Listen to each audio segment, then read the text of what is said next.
సంవత్సరాల పరిపాలన చూశారు. ఈ ప్రభుత్వం వచ్చిన తర్వాత ఈ 2 సంవత్సరాల పరిపాలన చూశారు. బటన్ నొక్కినామనే తప్పితే రెండోది మేము ఈ ఊరికి పని చేసినామని చెప్పుకునేది ఒక్కట్లేదు. యాచవరం గ్రామానికి మొదటి నుంచి ఏం చేసినా నేనే చేసుకుంటూ వచ్చా. ఈ ఊరు నా దత్తత గ్రామము, నా సొంత గ్రామం మాదిరిగా భావించాను. దాని ప్రకారం ఏదొచ్చినా ముందు మన ఊరికే పెట్టుకుంటూ వచ్చా.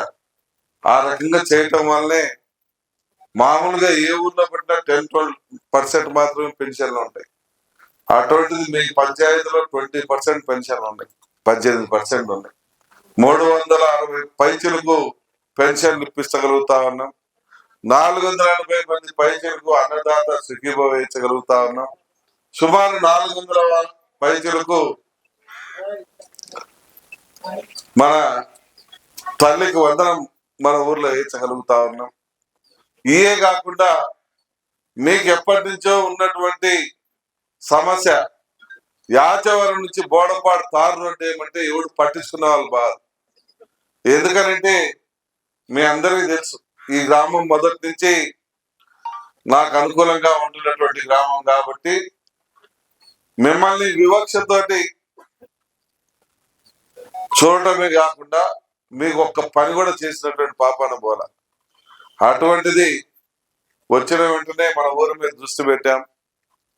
ఈ యొక్క యాచవరం బోడపాడు రోడ్డు తారు రోడ్డుగా చేయించగలిగాం. 1,50,00,000 పెట్టి అది చేయిస్తాం. తారు రోడ్డుని 20 లక్షల రూపాయలు పైచలకు సిమెంట్ రోడ్లు వేసాం. ఇంకా 32 లక్షల రూపాయలు పెట్టి పంచాయతీ బిల్డింగ్ మొట్టమొదటిసారిగా పంచాయతీ బిల్డింగ్ ను పూర్తి చేశాం. ఇవే కాకుండా మన గ్రామాన్ని హార్టికల్చర్ హబ్ ద్వారా రైతులందరినీ లక్షాధికారులు చేయాలన్న ఉద్దేశంతో ఎక్కువగా పండ్ల మొక్కలు మన గ్రామానికి కూడా ఇవ్వమని చెప్తా ఉన్నాం. ఈ హార్టికల్చర్ హబ్ ద్వారా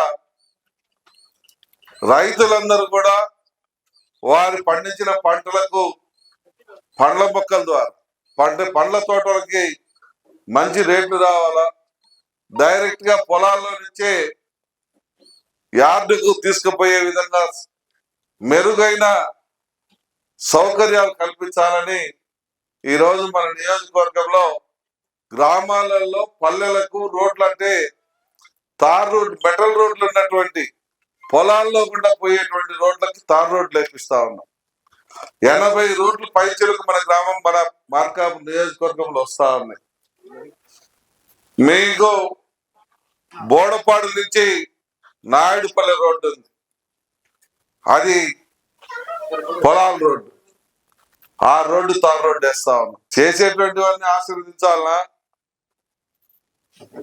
చేయకుండా చేసినామని చెప్పి మోసం చేసినటువంటి వాళ్ళని ఆశీర్వదించాలనా అనేది మనం కూడా తెలుసుకోవాలి. పార్టీలు శాశ్వతం కాదు. అంటే కులాలను రెచ్చగొడతారు, కులం అంటారు. వీడు ఆ కులం, వీడు ఈ కులం, వాడు మన దాంట్లో రాకూడదు, మనం వాడి దాంట్లో పోకూడదు అని రెచ్చగొడతా ఉంటారు. స్వార్థం న్యాయాలు ఎక్కువైపోయింది. వాళ్ళ స్వార్థ రాజకీయాల కోసం అమాయకులైనటువంటి మనలాంటి బడుగు బలహీన వర్గాలను ఇబ్బంది పెడతా ఉన్నారు. మనం తెలుసుకోవాలి. మనం కూడా ఈ బడుగు బలహీన వర్గాలకు ఎవరు గుర్తింపు తెచ్చారు, ఎవరి వల్ల ఈరోజు ధైర్యంగా తిరగలుగుతున్నాం, ధైర్యంగా తలెత్తుకోగలుగుతున్నాం, సంఘంలో పెద్ద మనుషులుగా ఎవరి వల్ల రాగలుగుతున్నాం అనేది మనం కూడా తెలుసుకోవాలి. నిజంగా గుండెల మీద చేసుకొని చెప్పమానండి. బడుగులకు బలహీన వర్గాలు చేసింది ముఖ్యమంత్రిగా అప్పుడు ఉన్నటువంటి ఎన్టీ రామారావు గారు బడుగు బలహీన వర్గాలకు గుర్తింపు తీసుకురాబట్టే ఈరోజు ఒక బీసీ వేదిక మీద కూర్చున్నాడు, ఒక ఎస్సీ వేదిక మీద కూర్చున్నాడు, ఇంకొక నాయకుడు ఓసీ వేదిక మీద కూర్చున్నాడు. వీళ్ళందరూ సమానంగా ఒక కుర్చీలో కూర్చున్నారంటే దానికి కారణం ఎవరు? మరి అంతకుముందు ఎప్పుడన్నా ఉందా? అంతకుముందు ఎవరన్నా ఆ రకంగా చూసారా? మనం ఇక్కడ కూర్చుంటే ఆడ కింద కూర్చోవాలా, లేదంటే ఆ మొత్తం కానుకోవాలా, అటువంటి పరిస్థితులు. మరి ఇన్ని మంచి చేస్తున్నటువంటి ఇన్ని రకాలుగా మనకు ఉపయోగపడుతున్నటువంటి వాళ్ళని మీరు ఆదుకోవాలన్నా, అండగా నిలబడాలన్నా లేదా అనేది మీరు కూడా తెలుసుకోవాలి. ఈడ పార్టీలకు అతీతంగా పనిచేస్తా ఉన్నాం.